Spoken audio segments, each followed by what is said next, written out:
Hello guys, good morning, good afternoon, yan. So nakita niyo to guys, ito ay dragon fruit. So, yan, marami ito dito sa Davao. So, ayan.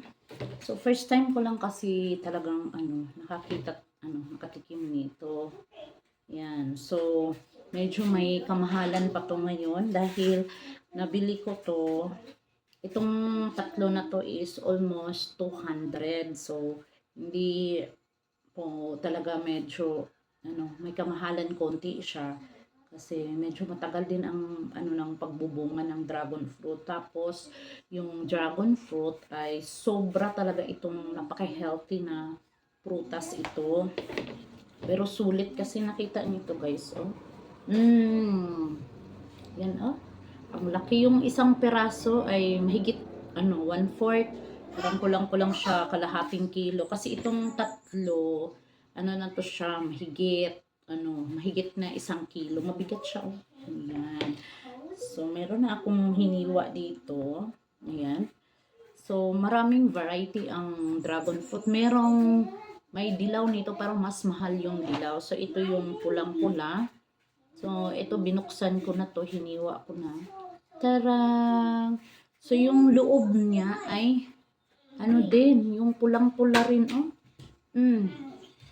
Ayan, oh. Kasi, ay, tumutulo yung niya. Grabe yung color niya. Red na red, ah. Kasi mayroong variety nito na ang loob niya ay puti. Kaya kitang-kita yung niya, kitang-kita yung buton niya. Ito parang, ayan, oh. Ayan yung buton niya. Oh. Ayan, oh. Oh. So, pulang-pula rin. Ayan. So, yan. First time kong, first time ko tong tikman. Tingnan natin to.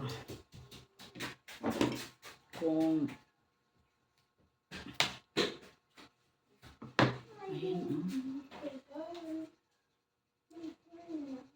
Wow. Pulang-pula, oh.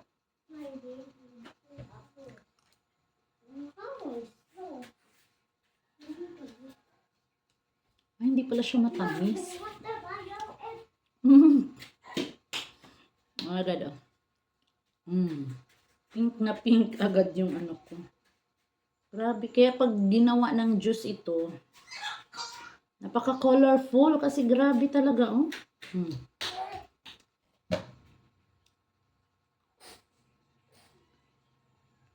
Mama, you want to try it? You want to try? No. Try. Gusto daw niyang mag-try.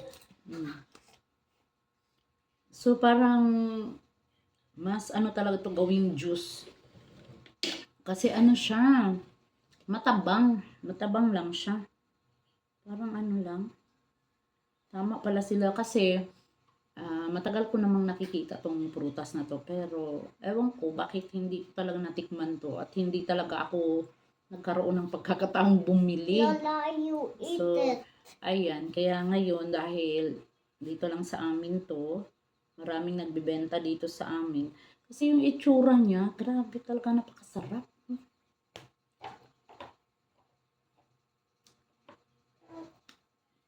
Hindi talaga siya yung masabing isang tikim mo na, ang sarap-sarap. Hindi. Try this. Wala siyang lasa. Wala talaga siyang lasa konti. So, parang masarap ito gawing juice. Wala siyang lasa. Parang yung strawberry, di ba, wala rin yung lasa. Napakaganda lang ng itsura niya. Pero wala talagang lasa. So, ganun din, oh. Pero okay lang. Pwede naman. Sarap naman din.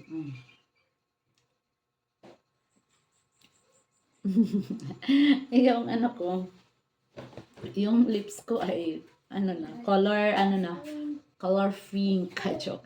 Color pink, color red. Parang color red. So, ganito pala ang lasa niya.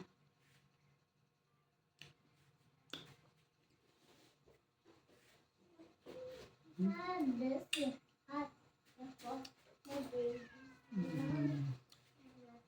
Parang mauubos ko naman to. Sorry, baby. Sarap naman pala siya. Not so hot. Sa unang tikim, hindi mo talaga siya magustuhan. Kasi parang wala siyang lasa eh. Kasi wala siyang lasa.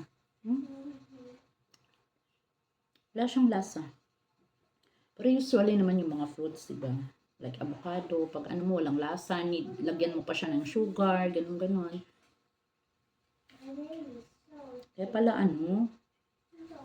yung iba hindi talaga masyadong nito kasi hindi talaga siya ganun kasarap. Pero, yung benefits nito, grabe. Sobrang masustansya tong prutas nito. Tapos medyo ang pagtanim nito, maproseso, maalaga. Tapos matagal siya. Pag namunga siya, ang tagal-tagal pa niya bago mahinog.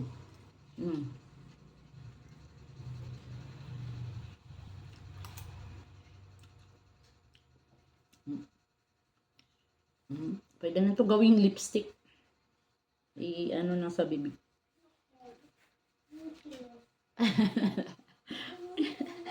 Ayan guys, mukbang tayo ng dragon fruit.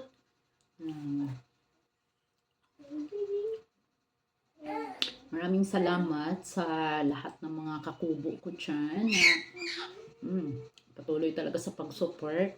Then yung sa mga dati natatambayan ko sa live, pasensya na talaga kayo, hindi na talaga ako nakakapunta sa mga live. Bira na rin akong mag-live kasi medyo busy.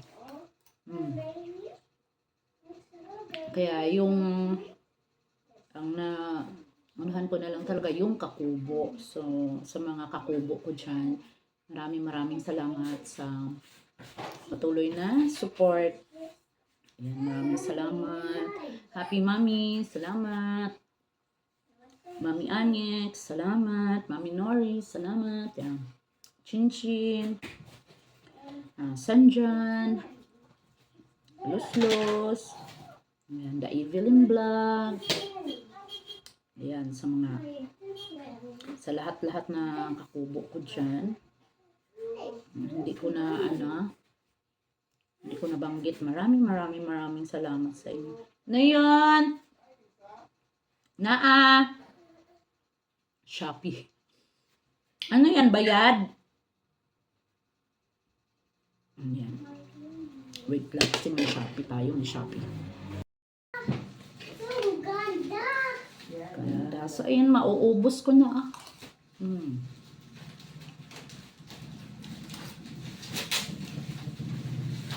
Ano pala itong dragon fruit? Patagal ng patagal. Pasarap ng pasarap. Kasi nung unang try ko, wala talaga siyang, parang di ko maramdaman yung lasa. Pero yung yes baby, masarap pala siya. Wow, ganda ng umbrella. So ito yung shopping niya. Baby, hold your umbrella.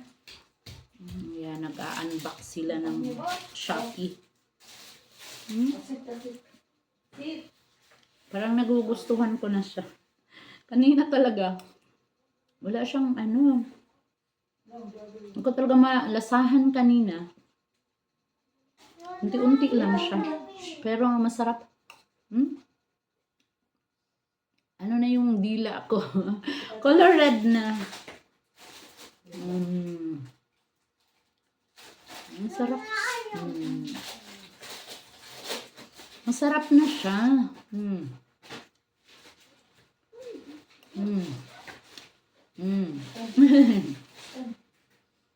Patagal ng patagal, pasarap ng pasarap. Wow, ganda. Pwede ka nang pumasok. Kumpleto na yung things mo. Ang guys, kain tayo ng dragon fruit. Sa mga hindi pa nakatikim nito, try nyo kasi ako talaga promise, first time ko nakatikim nito. Lagi ko namang nakikita to sa palengke, sa mga bilihan talaga ng mga prutas. Pero ewan ko bakit hindi ko na-try tong bilhin talaga sa dami ng prutas. Dito kasi sa amin sa Davao, maraming dragon fruit. One of my friend ang nagbenta nito sa akin. Kaya ayan, trinay ko talaga.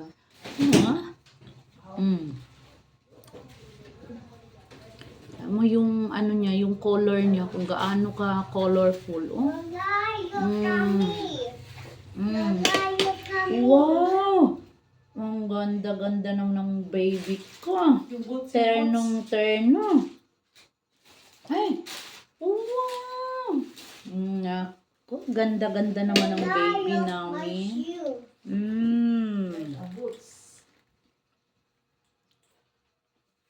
Busy yung apo ko kasi papasok na sa school. Then, ayan, dumating yung kanyang mga parcel. Umbrella, color purple.